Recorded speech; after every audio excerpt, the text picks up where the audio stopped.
نسبة كتيرة من كل اللي بيعانوا من حموضة في المعدة مبيبقاش عارفين المشكلة، بيعانوا من الحموضة دي وبيبدأوا يلجأوا إلى العلاجات الدوائية اللي بتبقى موجودة في الصيدليات، اللي بتخفف من أعراض الحموضة وارتجاع المريء والعسر الهضم وانتفاخ المعدة.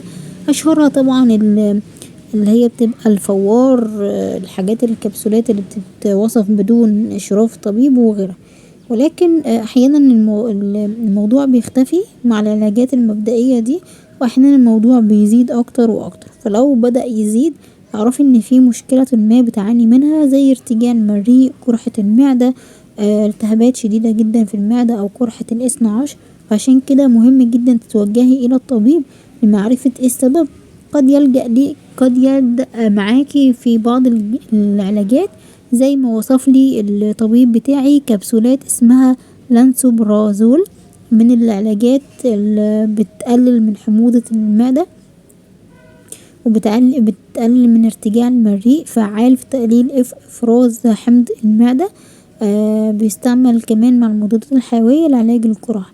من اهم دواعي استعمال اللانسوبرازول ان هو بيقلل من حرقان اللي بيحصل نتيجة حموضة المعدة الزيادة، بيقلل من قرحة المعدة، بيعالج قرحة ال12.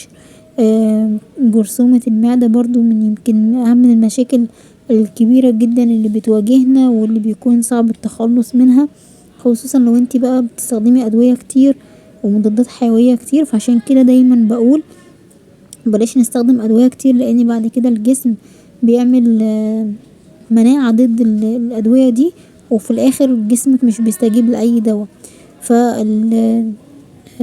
دواء اللانسوبرازول بيعالج ارتجاع المريء، بيقلل من التهاب المريء، وبيقي من سرطان المريء. عادة الجرعة بيتم مرة او مرتين يوميا على حسب ارشادات الطبيب.